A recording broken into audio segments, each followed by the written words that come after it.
Today on our 2017 Coachman Pursuit on the Ford F-53 chassis, we're going to take a look at and also show you how to install the Roadmaster rear anti-sway bar. Part number is RM-1139-146. Now here's what our sway bar is going to look like installed. Now the need for a sway bar comes from motorhomes, just like what we've got here, that have higher centers of gravity. So as we're traveling down the road, we get a crosswind that wants to tip the top of our RV side to side.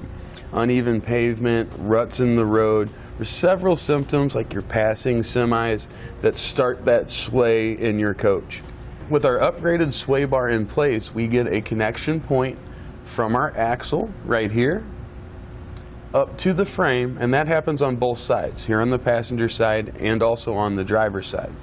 Now the way the sway bar helps to control that, by having those two connection points, let's say your RV sways towards the driver's side. As it sways, it pushes down on this side of the sway bar. And when that happens and this side of our sway bar gets pushed down, that transfers that energy all the way through the bar and will pull down on our passenger side. So again, that's helping to control that sway. As one side goes down, it wants to pull the other side down with it.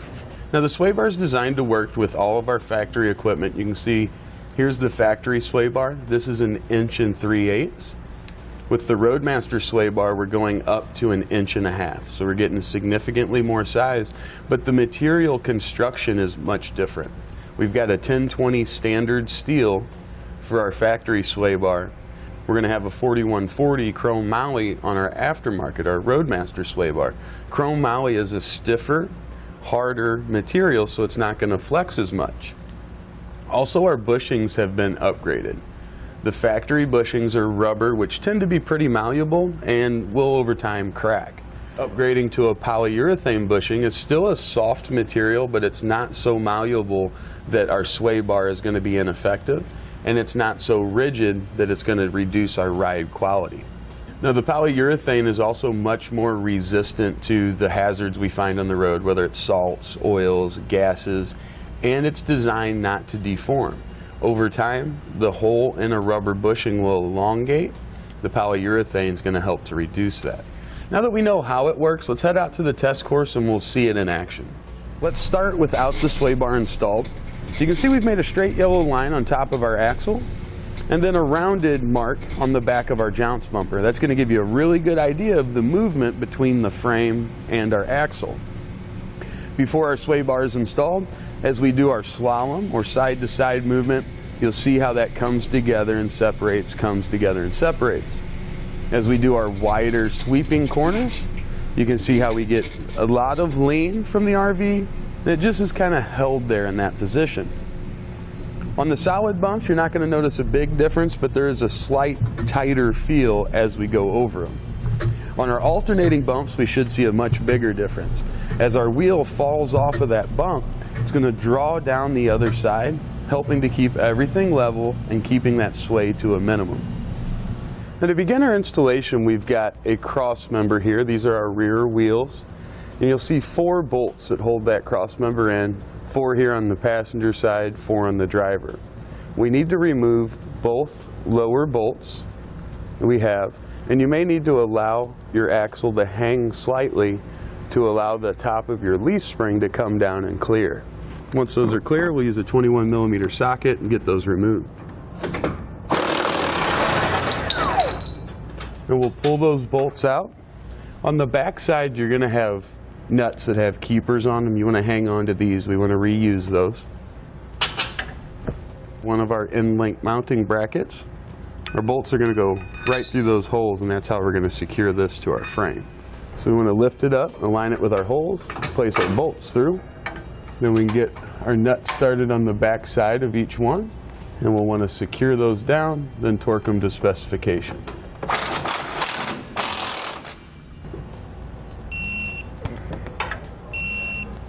Now let's head over to the driver's side and we'll do the same thing there. Now we'll get our bushings placed onto the sway bar itself. There's going to be some grease that comes with it. You'll want to use that and fully coat the inside of the bushing. If moisture happens to get in between this style bushing and the steel, it can cause squeaking. So it's important you get a good coat inside. You'll notice the bushing has a split in it, so you'll be able to separate that out and slide it around the sway bar. Now our clamps will slide right around our bushings. Now with the bushings on our sway bar, we're ready to remove the bolts in the lower shock eye. It's going to be right here. Use an 1.1/8 socket and wrench.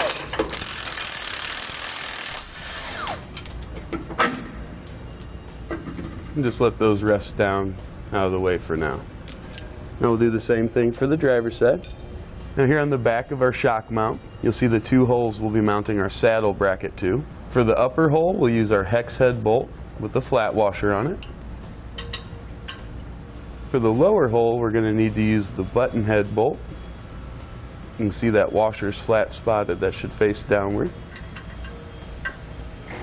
We'll do that on our driver's side as well. Now with the help of an extra set of hands, we're going to get our sway bar lifted up. We'll guide those saddle brackets right onto the bolt.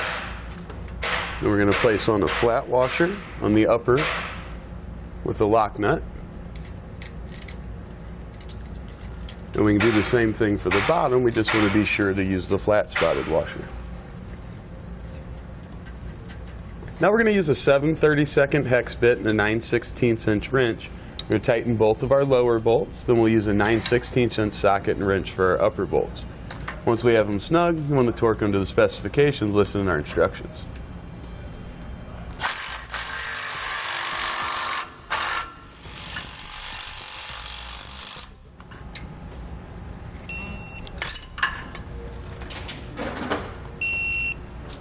Now you're going to compress your shock back in and slide your bolt back in.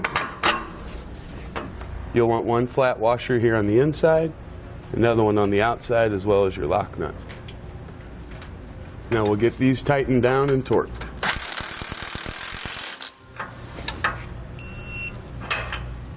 Now we'll get our end link shackle put in place. You see the wide end is going to fit right around the end of our sway bar. And you'll have a little bit of that lubricant left over. I like to go ahead, just place some in there. Ain't gonna hurt anything. Place our bolt through, put our nylon lock nut on the other side, do the same thing over on the passenger. Now we can apply a little bit of our lubricant to our bushings here on the end link. And we'll secure it to the end link bracket the same way we did to our sway bar.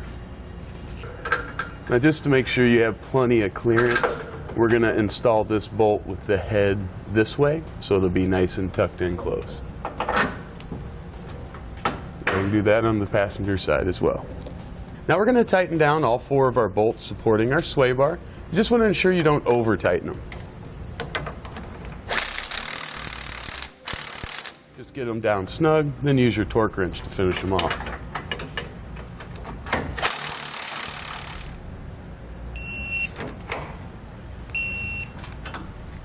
Now with everything torqued down properly, that's going to complete our installation of the Roadmaster rear anti-sway bar.